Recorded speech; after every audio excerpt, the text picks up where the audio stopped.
Timing charts. It is an essential tool in animation. It helps you plan the movements ahead of time.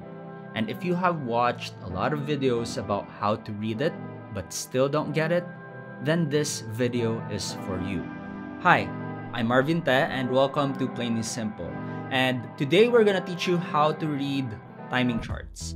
So just a disclaimer, I'm a self-taught animator. I did not go to an animation school, and so my understanding on timing charts are based from my years of experience in doing client work, communicating with the team at Plainly Simple. So I'm the creative director, so I give notes to animators and motion designers. So sometimes I would communicate in the form of timing charts, and I've also got my understanding on timing charts on animation books and also other YouTube videos as well. And if you are watching this video, then I can assume that you're like me, that you've watched other YouTube videos but still don't get it, right? And I was like that years ago. I consumed a lot of information from books, from videos, and I just didn't get it back then. But now I do, and that's why we're making this video, because we're gonna synthesize all that we've learned to something that's easy to understand for you. So we're going to start by defining what timing charts are, and then where they come from, or at least where I think they come from, and then how to read it, right? So at the beginning, we're gonna start with a very basic example, like a circle moving. And we're gonna use that example because it's easy to compare to the timing chart, and it's also much easier to follow. But later on in the video, we'll also use more complex examples like the ones you see at the beginning of this video. And we're gonna teach you how to use the timing chart on how to animate something like that using the timing chart. So what are timing charts? It's basically a plan of your animation. So where did time charts come from? Where did it all start, right? How did the animators from the past think of it, and why did they think it's necessary to have one? Let's say you have two key poses. Key pose A is on frame 1 and key pose B is on frame 9. So are you going to do the in-betweens on ones? If so, that's 7 in-betweens because we're drawing in every frame. If you're going to do it on twos, then that would be 3 in-betweens because we're skipping a frame. So let's say you decided to use on twos. So the next drawing after frame 1 would be frame 3, right? Because we're skipping a frame. Where should we place the circle? Here or here? Or maybe here? Let's go to the next empty frame. Where should we place it? This is where planning really helps. So even if we just have key pose A and key pose B, we can already plan, and let's say the next one is here and so on. So this is easing into frame or decelerating. As you can see, the spacing gets smaller and smaller. Thus, this is easing in or decelerating or slowing down. So even before animating, we can now see the whole picture. So let's animate using this plan.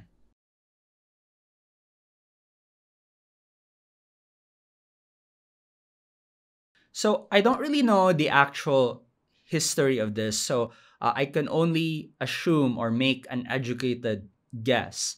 So my assumption is that from the animation itself, over time, it has moved to the side of the animation. And why, you might ask? So again, I could only assume. I think that for more complex animation, the guides now, the spacing guide, would cover the animation, and it's a bit distracting. So over time, they have moved that from the animation itself to the side of the animation. A timing chart is usually drawn in a vertical way, and it's read from top to bottom. If I want something that's easing in, then it's going to look like this. The spacing is still getting smaller and smaller. Let's take a look at the previous example. So if we rotate this and scale it, you'll see that this is basically the same as the vertical version. So the longer sticks are the key poses and the shorter ones are the in-betweens. So these two sticks are key pose A and this is key pose B. And these three shorter sticks are the in-betweens. So that's the basic idea on timing charts. So now let's dive a little bit deeper. In animation, they say it's all about timing and spacing. But what is timing and spacing?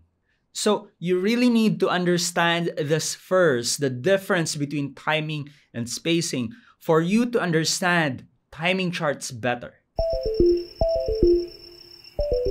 So timing refers to the time. It's usually in the timeline. How many in-betweens from key pose A to key pose B? Is it 3 in-betweens or 5? Will you animate on ones or on twos? Will there be holds? The answer to these questions would affect how long the animation would be. Thus, this is adjusting timing. Spacing, on the other hand, refers to the difference in physical space from one frame to the next. Spacing can be in the form of position, rotation, or scale. So one thing that's confusing for me at the beginning was that it's called timing chart. And if you look at a timing chart, there's little about it that's about timing. I mean, sure, if there are numbers in that chart, there's a little bit information about timing there. But I mean, come on, look at that. Look at the chart and what do you see? You see the spacing, right? So the timing chart is actually a spacing chart. So if I'm the one who's going to name that, I'm probably going to call it spacing chart because what you see, that's the guide for the spacing. So most beginners confuse this for the timing. This is not the timing. So this is read from top to bottom, right? And as you can see, the spaces between them gets smaller and smaller. You might think that you also need to do this to your timing in your timeline to make it like this, that it's also getting smaller and smaller, but this is wrong. So whenever you see a timing chart, the timing is usually equally spaced out. So we have 5 drawings. We are animating on twos.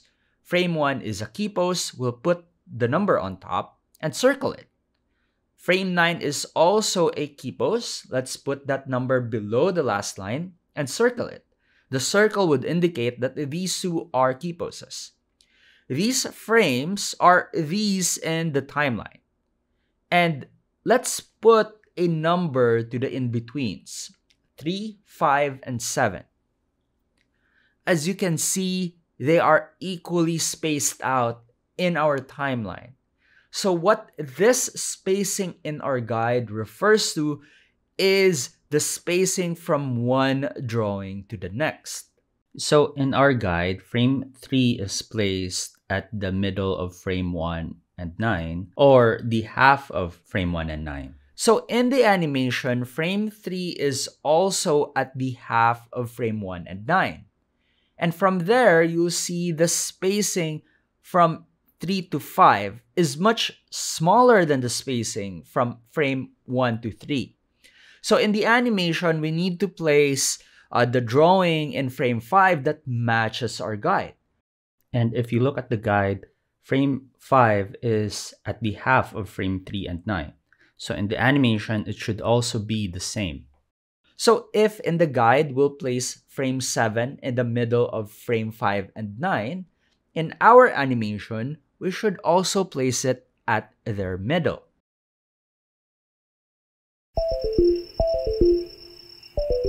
But if you're working with someone else, like let's say you're working with another animator, and let's say that the way you divided the task is that you're gonna do the key poses and this other animator is gonna do the in-between. So you just do the key poses and you send that to the other animator, and then you included also the guide or the timing chart. And human as you are, right? When you create that guide, it's not entirely accurate, right? So let's say for you, this is half. But to someone else, they might interpret this as closer to frame 9. And so they place the circle closer to frame 9. Now, the animation is not according to your plan anymore. So how did the animation community solve this problem? So they added curved lines like this. And it would mean that the spacing is equal from frame 1 to 3 and from frame 3 to 9. Or in other words, frame 3 is the half of frame 1 and 9. And let's say we add another in between, 5. And we draw curved lines like this.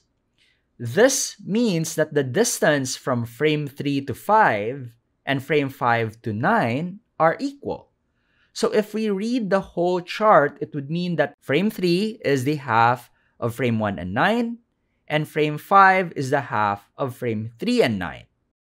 The good thing about the curves is that you don't have to be exact with your placement in your guides when you're communicating with someone else. For example, frame 3, the position is kind of vague. You don't know if this is at the middle or if it's favoring a little bit to frame 9. But if you put curves to this, then you could be sure that the spacing or the distance from frame 1 to 3 and from 3 to 9 are equal.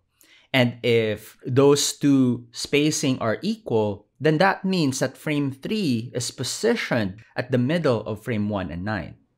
So let's say this timing chart.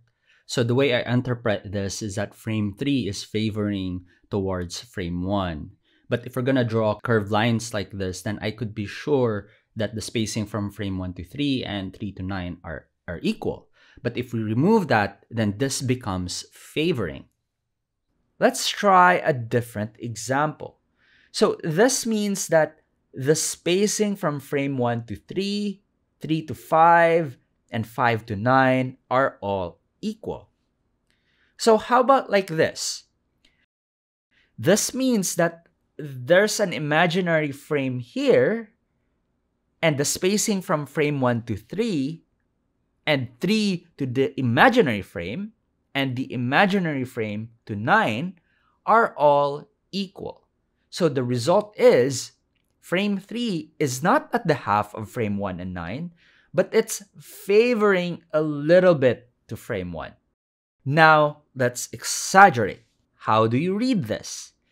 It means you have these imaginary frames, and the frame 3 is here, and they all have equal spacing. So the result is frame 3 is favoring heavily towards frame 1. But this kind of guide is very messy, so sometimes they just do it like this, and it's already understood that frame 3 is very close to frame 1, right? It's almost impossible to misinterpret this as place in the half, right? It's very clear that it's close to frame 1. So now let's say you have this guide. The spacing is getting bigger and bigger. This is easing out, or accelerating, or speeding up. And if we read this, then it means that frame 7 is the half of frame 1 and 9, and frame 5 is the half of frame 7 and 1, and frame 3 is the half of frame 5 and 1. So let's try.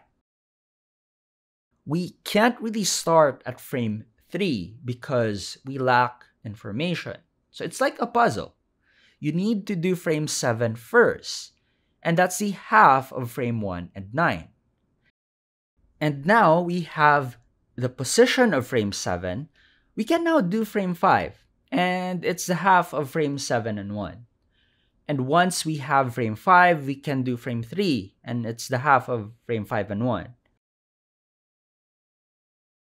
So how about breakdowns? Okay, if you don't know what breakdowns are, they are like a special kind of in-betweens that guide the other in-betweens in a certain way. If frame 3 is a breakdown, animators usually just underline the number. But you can also create your own symbol like adding a triangle or a star. Earlier in this video, I told you that when you see a timing chart, the timing is usually equally spaced out. So you might be wondering why that's not the case in some of the samples used a while ago, especially frame 9, which is farther apart from the rest. So the timing is usually equally spaced out, but not all the time. It ultimately depends on the animator. The timing is indicated by the numbers in our chart. So if you want this to be equally spaced out, then we have to change the number on our last key post from 9 to 7. So the numbers would indicate the timing. It would tell us at what specific frame numbers to put the specific drawings. So changing the numbers will change the timing, and changing the distance between the sticks will change the spacing. But if you're just starting out, just keep the timing equally spaced out and just play around with the spacing. So timing charts are a guide, so make it however you want. So if you're the only one working, so it needs to be something that you understand. So you can do whatever you want as long as you can understand it, right? So you could even have it in a horizontal way. And when I'm teaching animation, I usually make the guides in a horizontal way, or the timing chart in a horizontal way, because it's just much easier to communicate. But if you're working with like someone else or another animator, then that's where conventions are important, or the norms are important, or how does like other people understand this, right? Because like if you're working with someone else, then the timing chart needs to be something that both of you understand or the whole team understand. So that's why these conventions were made. So the question now is, if you're working alone, do you even need guides? Do you even need a timing chart? So let me ask you a question. Do you have a planner?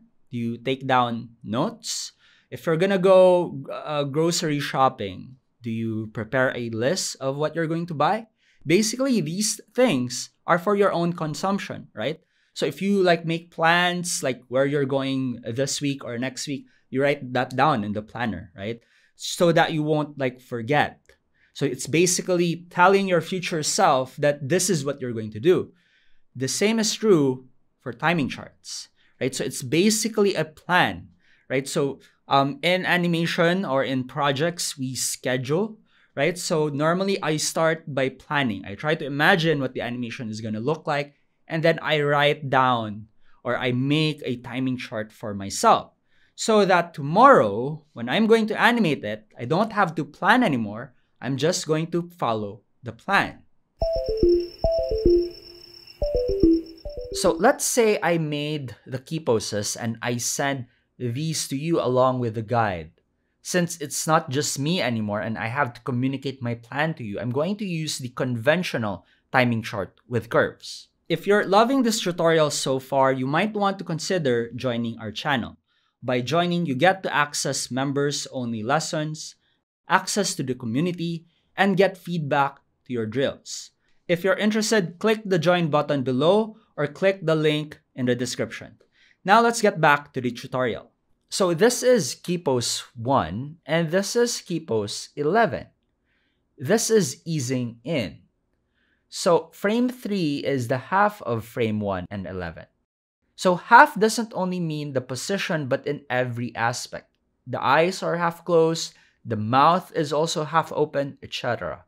So I'm just going to mark green on our chart on the frames that we have already finished. And since frame 1 and frame 11 are key poses, they are already provided, I'm just going to mark them green too. Let's go to frame 5. And frame 5 is the half of frame 3 and 11. Let's do that. Frame 7 is the half of frame 5 and 11. Then lastly, let's go to frame 9 and get the half of frame 7 and 11.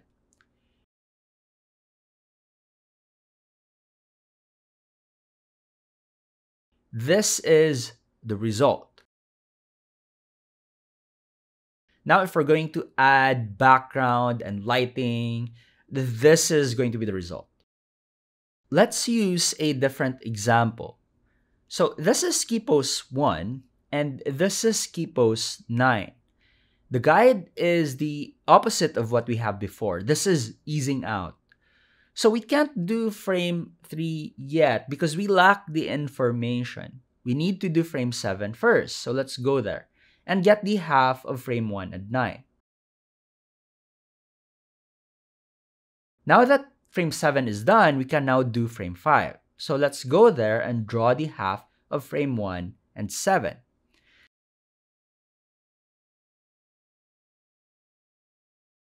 And lastly, let's go to frame 3 and get the half of frame 1 and 5.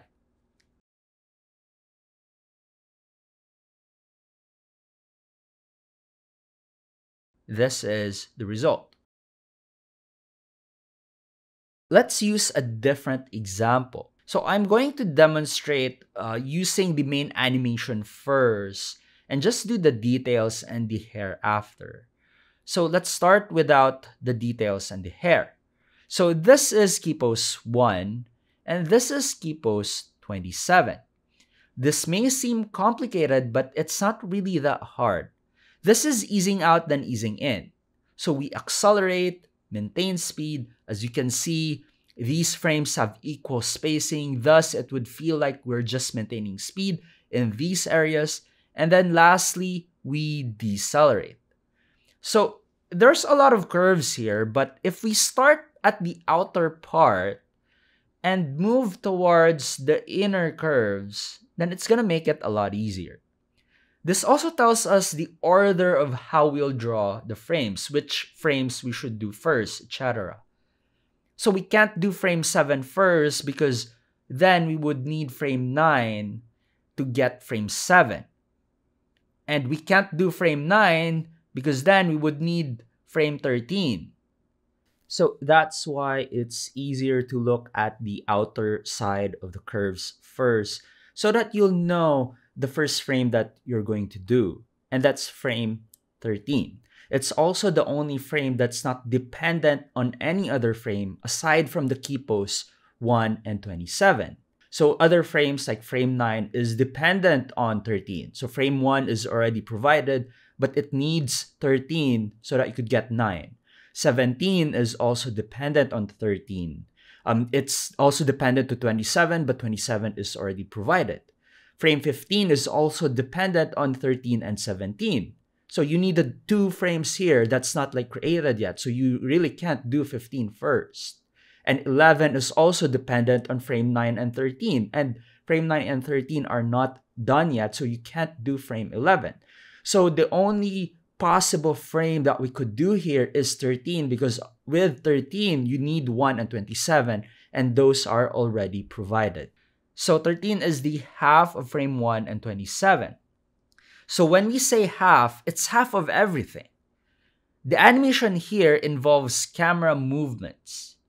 So imagine we're looking at the character from the top view.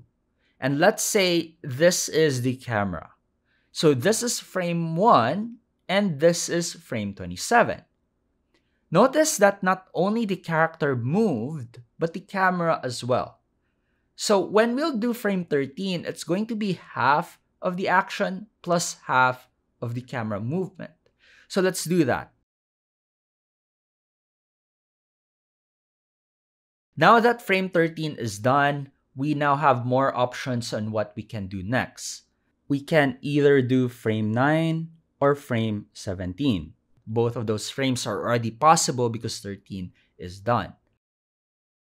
I'm going to do frame 9 first. So 9 is the half of 1 and 13. So now that it's done, we can do frame 7 or 11. I'm going to do frame 7 first. And it's the half of 1 and 9. Then I'm going to do frame 11 next, which is the half of frame 9 and 13.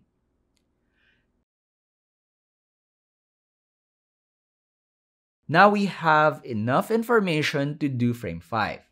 So let's do that, and it's the half of frame 1 and 7.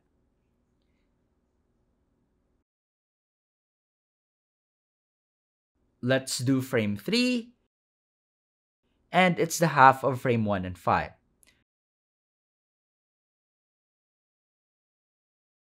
So we have completed this side of the animation. Let's have a look.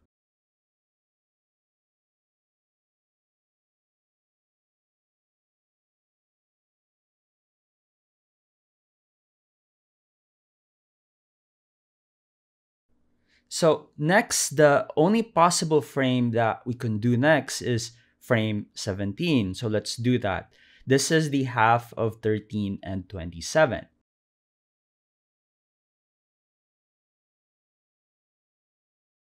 From here, we can either do frame 19 or 15. I'm going to do frame 15 first. It's the half of frame 13 and 17.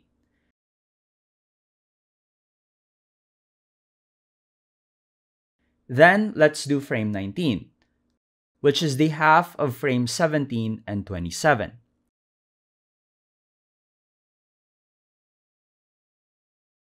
Then let's do frame 21, which is the half of frame 19 and 27.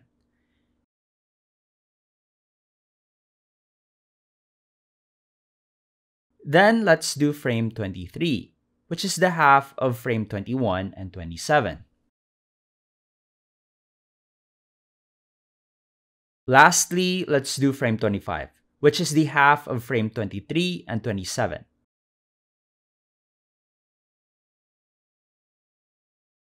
This is the result.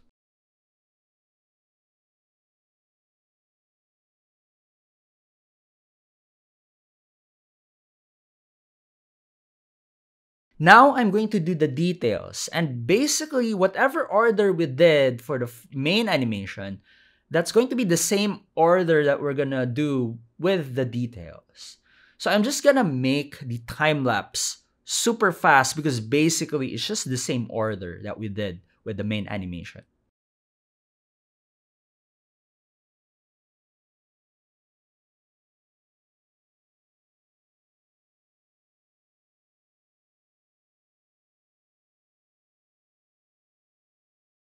Lastly, the hair. I usually do the hair in a straight ahead method because it will have a different spacing than our main body. Again, I'm just gonna make the time lapse super fast.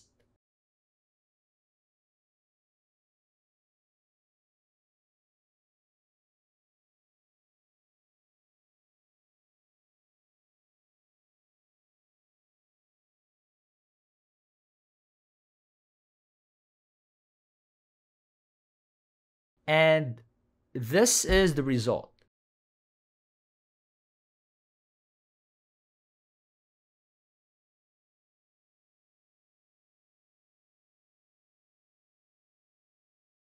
And if we add background, lighting, and effects, this is the result.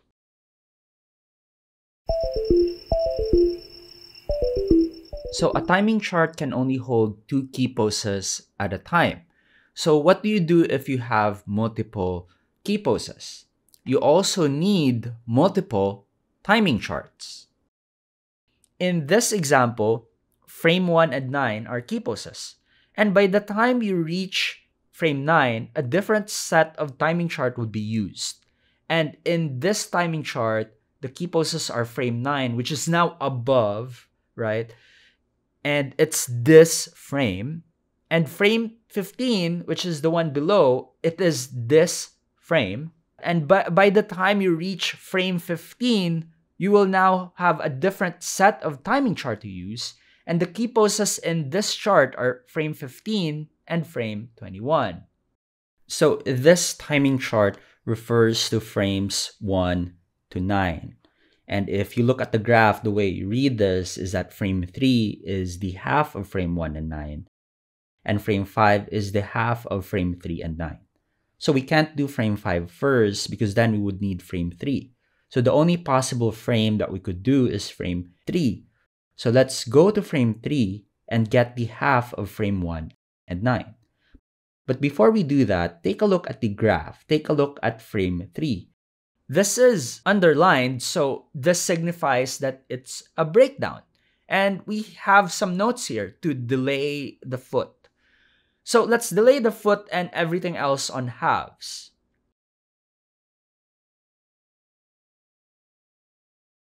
So if we're just gonna do strictly halves method, the foot would be here. But since we have the note, we're gonna delay that one. Let's go to frame 5 and get the half of frame 3 and 9.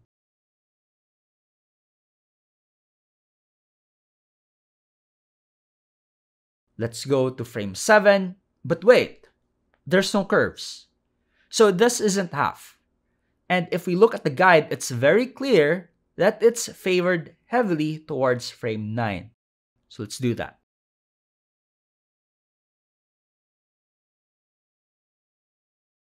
So once we go to frame 9, you'll see that we have a different set of timing chart now. This is for frames 9 to 15. So we need to do frame 13 first before 11. So frame 13 is the half of 9 and 15. But wait, this is actually a breakdown. And there's a note to drop the foot. So if we just do the halves method, we'll place the foot here, right? It's the half. But there's the note to already drop the foot at this point. So let's do that. And for the rest, let's just do halves. Because there's no other notes, right? So let's just do halves.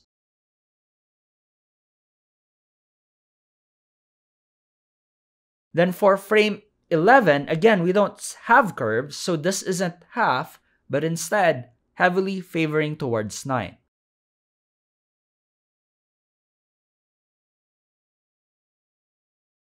And once we reach frame 15, we'll have the final set of timing chart. So this is for frames 15 to 21. So I hope by now you already know how to read this. Frame 17 is the half of frame 15 and 21, and frame 19 is heavily favored towards 21. That's how you read it. So let's do that. Let's go to frame 17 and get the half of 15 and 21. There's no breakdown note, so you can be sure that this is just a straight half.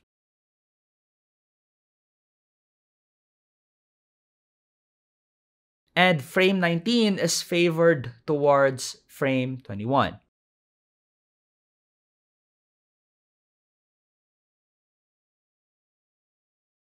And we're done. Let's have a look.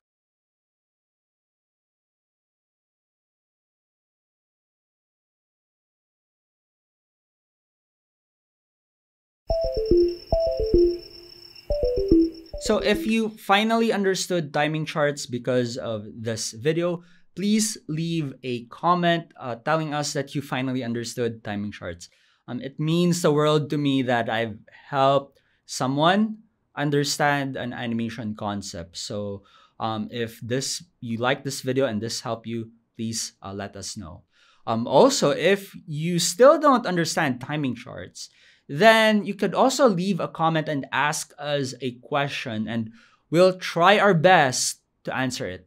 It's a bit harder to explain in the comment section, but we'll try our best.